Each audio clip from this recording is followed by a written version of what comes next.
Olá, seja bem-vindo ao Universiência, o primeiro programa brasileiro de TV aberta e internet, que é produzido por meio de uma parceria entre TVs e universidades públicas nordestinas.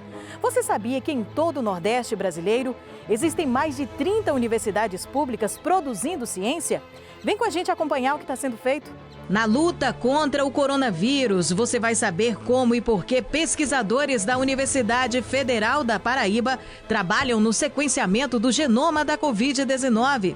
Estudiosos da Universidade Estadual de Feira de Santana, na Bahia, criam um portal com informações sobre a pandemia. E no sul baiano, pesquisadores descobrem que o cacau, muito além do chocolate, pode ajudar no combate à Covid-19.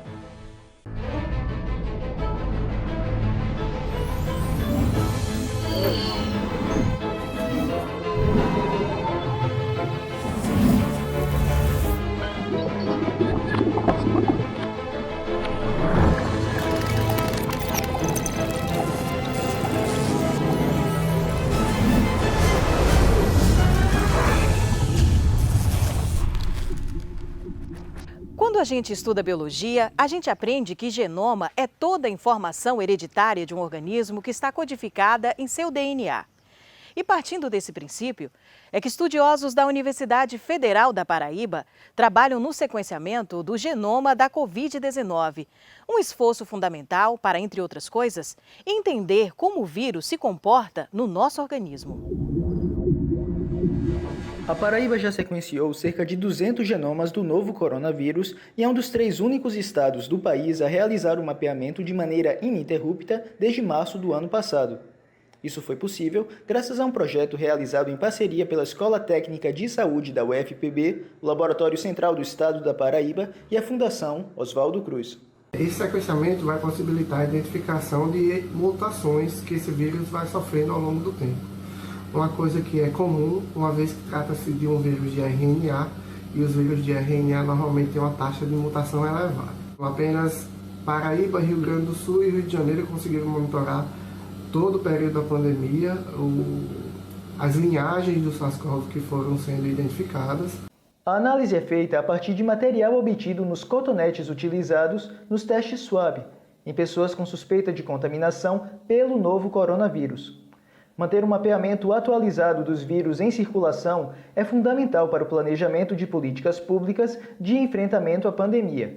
A identificação dessas mutações é extremamente importante, porque dependendo de onde elas acontecem e com que frequência elas acontecem, isso pode fazer com que o vírus torne-se mais letal, mais contagioso, que o vírus passe a não ser mais detectado pelos testes diagnósticos. E isso é extremamente importante porque a gente consegue acompanhar as modificações que o vírus vai sofrendo ao longo do tempo e também consegue identificar linhagens externas ao país que podem estar chegando à Paraíba. O projeto já produziu alguns resultados importantes, como a identificação do primeiro caso de reinfecção no país. Nesse caso de reinfecção, a gente identificou uma linhagem de SARS-CoV-2 que tinha uma mutação muito importante, que é a mutação E484K na Spike, que é a mesma mutação da linhagem da África do Sul, e essa mutação está sendo associada com a maior capacidade de transmissibilidade do vírus. E a batalha da ciência contra o coronavírus continua. Estudiosos da Universidade Estadual do Sudoeste da Bahia também têm realizado pesquisas para entender o comportamento do vírus da Covid-19 no nosso organismo. Vamos conferir.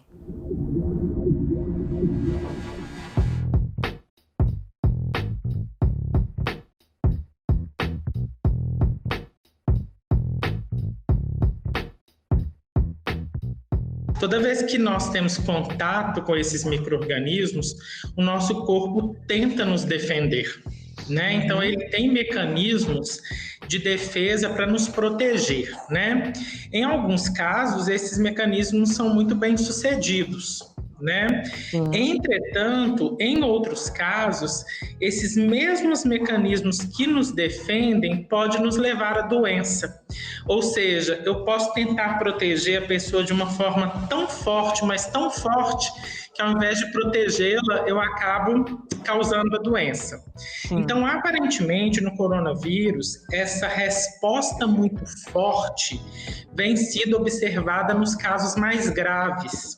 Então, provavelmente, as pessoas que têm casos mais graves relacionados ao coronavírus é porque eles têm uma resposta muito forte perante a presença do vírus. Entidades biológicas, digamos assim, não são organismos propriamente ditos, mas são entidades biológicas que eles têm eles sofrem a influência do ambiente, então eles sofrem mutações. Todos os vírus vão ter mutações dentro do seu ciclo, né? Eles vão realizar essas mutações exatamente para que eles continuem infectando as pessoas, né? Os seus hospedeiros, no caso, que somos nós. Então, consequentemente, né, nessas mutações, você pode encontrar, então, algumas cepas virais, né, que elas podem se tornar, então, mais infecciosas, né? Então elas podem ter a capacidade de se dispersar mais na população. Essa é uma das consequências que a gente pode encontrar, não só com o coronavírus, mas com qualquer tipo de vírus.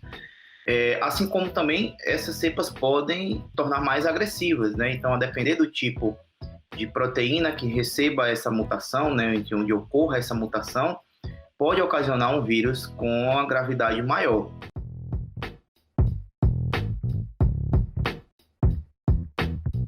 Por isso que a gente está vendo aí, por exemplo, né, indivíduos mais jovens agora começando a ter casos mais graves, né? Isso pode ter relação com essas cepas mutantes, certo? Não só uma ou duas, mas existem dezenas de cepas mutantes aí espalhadas, ou até a casa de centenas de cepas mutantes espalhadas, né? Então, essa é uma consequência inevitável. Com a vacinação, obviamente, mesmo tendo um mutante, a chance dele depois causar um dano grave reduz drasticamente, né? Então, seria manter esse foco na vacinação. E daqui a pouco a gente volta com mais Univerciência, trazendo as informações a respeito das pesquisas científicas desenvolvidas nas universidades públicas do Nordeste. Fique com a gente.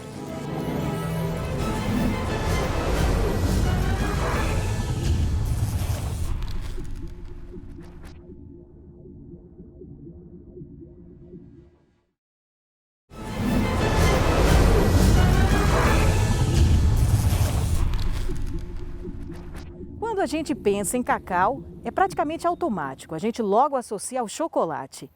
Mas pesquisadores da Universidade Estadual de Santa Cruz, no sul da Bahia, descobriram que o fruto também pode ser útil no combate à Covid-19. Vamos acompanhar? Uma equipe de pesquisadores do Departamento de Ciências Biológicas da UESC, com o apoio da FAPESB e das Universidades Federais de Minas Gerais e Viçosa, está investigando o potencial do cacau para criar um remédio para tratar infectados com a Covid-19. A busca para combater o vírus está ocorrendo mundialmente. Em Ilhéus, o grupo pesquisa as propriedades do cacau desde 2005 contra diferentes doenças. O coronavírus, quando invade as células, ele produz uma poliproteína. E essa poliproteína precisa ser cortada em proteínas menores. E isso é feito por duas proteases. E aí, ocorrendo essa clivagem, o vírus consegue completar o seu ciclo na célula. O nosso projeto consiste em usar inibidores de protease, ou seja, das tesouras do vírus, para inibir a protease do vírus, para funcionar como um fármaco contra a Covid-19. Nós já viemos trabalhando com inibidores de protease do cacau há cerca de 15 anos. A ideia surgiu de colaborações anteriores, onde usamos esses inibidores contra patógenos de interesse na saúde humana. Dispomos de uma equipe de colaboradores que permite desenvolver as diferentes etapas da pesquisa. Estudantes de pós-graduação de Biologia e Biotecnologia de Micro-organismos e de Genética e Biologia Molecular aqui da UESC estão engajados no desenvolvimento dessa pesquisa. A pesquisa está estruturada em 4 etapas. A primeira, que já está concluída, que envolveu o teste dos inibidores contra a protease a nível computacional. O nosso objetivo é basicamente fazer uma triagem das interações entre as moléculas envolvidas, que são os inibidores de protease oriundos do cacaueiro, juntamente com as proteases do vírus. E nós temos utilizado algumas ferramentas computacionais que nos possibilitam a visualização e o entendimento da natureza dessas interações. Agora, a próxima etapa consiste em produzir a protease no laboratório e testar os inibidores contra a protease.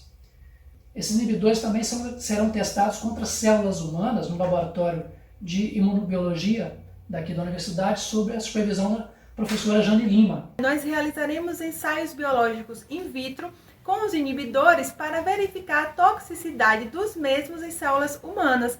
Estes testes são importantes para a triagem e avaliação de possíveis fármacos com potencial antiviral. Até março de 2021, o grupo de pesquisadores da UESC enviou 2 inibidores do cacau para o laboratório no Centro de Produção de Vacinas da UFMG. E a previsão é que os inibidores sejam testados contra o vírus SARS-CoV-2 até o mês de maio. A última etapa já são os testes desses inibidores contra o próprio coronavírus, em células carregando o coronavírus. Isso será realizado lá no laboratório do Centro de Produção de Vacinas da Universidade Federal de Minas Gerais, sob a coordenação do professor Flávio Fonseca. Parte desse estudo vai ser conduzido aqui no Centro de Tecnologia em Vacinas da UFMG, e na UFMG, onde nós temos um laboratório NB3, onde será possível multiplicar o vírus, uma vez que esses inibidores sejam identificados, inibidores de protease, aí na UESC, e aí esses fármacos, esses peptídeos com maior potencial de intervenção na replicação do vírus SARS-CoV-2 vão ser enviados para cá, onde nós vamos fazer os testes com o vírus in vitro, em células dentro do Laboratório de Biossegurança NB3 da Universidade Federal de Minas Gerais. Mesmo em isolamento, trabalhamos em equipe na luta contra a Covid-19. E a batalha da ciência contra o coronavírus continua. E não é que tem gente na Universidade Federal do Ceará trabalhando numa pesquisa que pode contribuir na produção de um medicamento de combate à Covid-19? Roda aí. Originalmente, essas moléculas, os peptídeos, certo? Que são frações que formam as proteínas, eles foram desenhados contra bactérias e fungos, que é um foco do nosso trabalho. Então nós pensamos, será que nós não poderíamos aplicar esses peptídeos contra o coronavírus? Então foi quando nós começamos os primeiros estudos de simulação, né, que é aquele primeiro trabalho que já foi publicado, e que nós vimos que os resultados foram bons. A partir daí nós fomos aprofundando nesses estudos e chegamos à conclusão no primeiro trabalho.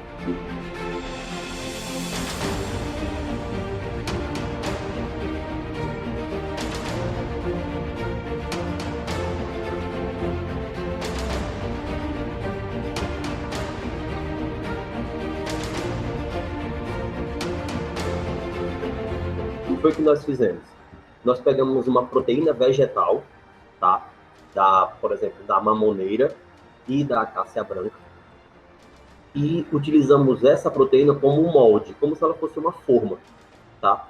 A partir dessas proteínas, nós desenhamos moléculas pequenas, né, que são os peptídeos, que são derivados das proteínas, e mandamos sintetizar, né? Existem empresas que sintetizam aqui no Brasil, existem empresas que sintetizam também em outros países. Então, nós mandamos sintetizar e recebemos a molécula pronta. No caso do vírus, ela seria efetivamente uma droga antiviral, que você, né, consumiria, como qualquer uma outra droga que você toma, para evitar ou tratar a infecção, certo? No nosso caso, a ideia é que essa molécula ela seja usada para tratamento, certo? Não para evitar as infecções, certo? Quem faz profilaxia são as vacinas, certo? Essa molécula, o objetivo dela é tratamento, que seria amenizar os sintomas da Covid, reduzir a severidade da doença, uma vez que a pessoa está infectada. Porque a ação dela, ela é depois que a pessoa está infectada. É como se você está gripado, vai tomar um multigripe ou vai tomar alguma coisa para dor de cabeça. Esse seria mais ou menos o efeito dessa molécula que a gente está planejando.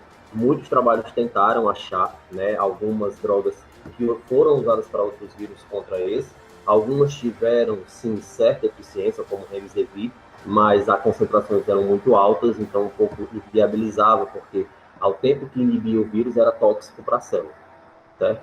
Então, realmente, hoje não se tem nada de droga que possa amenizar esses efeitos, uma vez que a pessoa pega a Covid, né, que você desenvolve a Covid após a infecção. Então, esse é o nosso intuito, né? E uma das vantagens que nós já temos é que nós já temos dados experimentais de que essas moléculas não são tóxicas para as nossas células. Nós já testamos contra pelo menos 5 tipos de células diferentes humanas e elas não são tóxicas. O que chamou a atenção é que em testes preliminares, certo? As nossas moléculas, elas conseguiram proteger as células in vitro, tá? Contra a infecção do vírus. Tá? Nós tínhamos 2 grupos. Quando eu colocava o vírus e as células sem os nossos peptídeos, tinha infecção. Certo? Quando eu colocava o vírus, os nossos peptídeos e as células, não tinha infecção. Então, a predição que nós fizemos em modelos computacionais foi reproduzida in vitro. Tá? E a ação dessas moléculas contra o vírus foi numa mesma concentração que ela não apresentou toxicidade. Então, ela mostrou eficiência e segurança. Eu acredito que nós temos realmente uma molécula que é bastante promissora, né? Pelo menos nas etapas iniciais. Nessas etapas in vitro, ela se mostrou realmente eficiente e segura, né? Então, a minha confiança é que a gente pode realmente esperar algo muito interessante que possa ser utilizado. E daqui a pouco a gente volta com mais Universiência. Até já!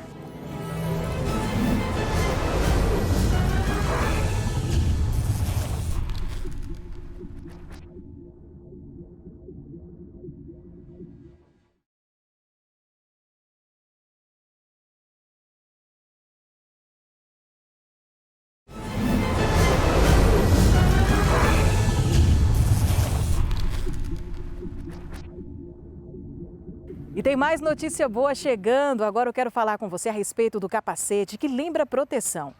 Mais um projeto desenvolvido por pesquisadores da Universidade Federal do Ceará nos mostra que o equipamento pode rimar com oxigenação, ou seja, auxiliar no tratamento de pacientes da Covid-19.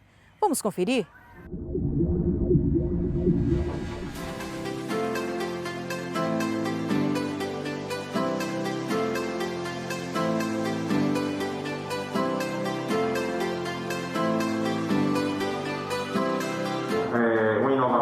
Em saúde aqui do estado do Ceará e que ele é fruto de trabalho, muito esforço e principalmente de solidariedade entre as pessoas que participaram do projeto, entre os profissionais de saúde que conduziram junto conosco os testes clínicos e principalmente os pacientes que usaram o dispositivo, aceitaram participar da pesquisa e acabaram se beneficiando. Fazendo registro de experimento com o elmo de base rígida, com capnografia e oximetria, registro da pressão de CPAP, atingindo um CPAP aqui de 10, 15 centímetros, fluxo de 40 litros por minuto total, misturando oxigênio e ar comprimido com umidificação interna e, importante, a capnografia, mostrando que não está havendo reinalação de gás carbônico. Eu acho que o ponto bonito de todo esse processo é que esse pensamento em grupo, um grupo qualificado, né,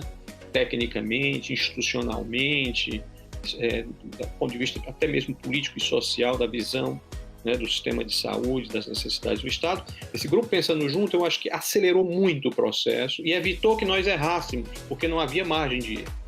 O tempo era curto, era um tiro que tinha que ser dado muito certeiro, em uma coisa que desse certo, que fosse viável, não fosse só uma ideia de protótipo para a gente mostrar que era interessante, mas como exercício intelectual. Não, era para ser de fato uma coisa que pudesse ser produzida em escala, que fizesse uma diferença na ponta. Qualquer uma das entidades trabalhando sozinha, naquele momento, dificilmente teria chegado a esse mesmo resultado num prazo recorde entre o momento que esse grupo se formou, ali na virada do mês de março para o mês de abril de 2020. Até o lançamento oficial do elmo foram praticamente 90 dias. O elmo ele deve ser utilizado em pacientes que têm insuficiência respiratória hipoxêmica, ou seja, com queda do oxigênio no sangue, e que precisam de oxigênio terapia, precisam de oxigênio. Então, nesses casos, o paciente é candidato a se beneficiar do elmo e, por exemplo, uma pneumonia por Covid-19 é uma dessas situações, mas não é a única. Outras situações, como pneumonia de uma maneira geral, edema agudo de pulmão, são situações comuns que também podem se beneficiar da indicação do uso do elmo. Para usar o elmo com segurança, é essencial que o paciente esteja alerta, cooperativo, que possa participar do processo de maneira consciente e ele geralmente não pode, não pode estar comatoso, não pode estar torporoso, sonolento demais, porque ele precisa estar alerta para se comunicar com a equipe dos profissionais de saúde. Além disso, isso pode ser usado no ambiente de enfermaria e no ambiente de UTI. A vantagem de que você não usa um equipamento que é o respirador ou ventilador mecânico. Os testes clínicos foram todos eles feitos em pacientes com Covid-19, de forma moderada grave, todos internados no Hospital Leonardo da Vinci e que estavam necessitando de altas frações inspiradas de oxigênio, ou seja, alta quantidade de oxigênio. Portanto, pacientes que poderiam ter evoluído talvez para intubação. Nesse grupo de pacientes, que foram 10, a aplicação do elmo trouxe um benefício imediato na oxigenação e um conforto na respiração e em 7 dos pacientes houve uma melhora sem precisar de intubação. O elmo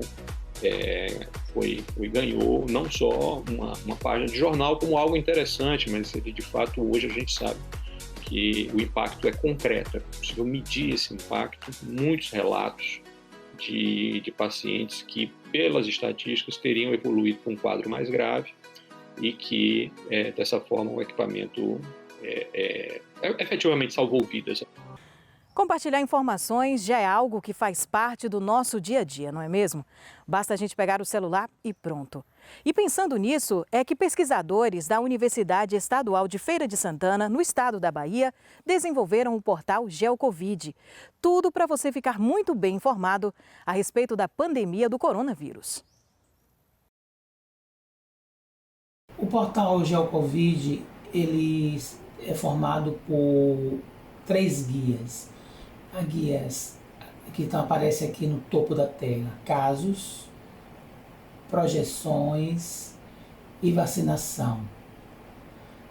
A guia casos podem ser exibidos a estatística e progressão do contágio e dos óbitos de forma acumulada, contabilizado por dia, e a taxa por 100 mil habitantes, além da taxa de evolução, tanto de casos como de óbito, que mostra a tendência, se há tendência a aumento, estabilidade ou decréscimo, tanto para os casos como para os óbitos.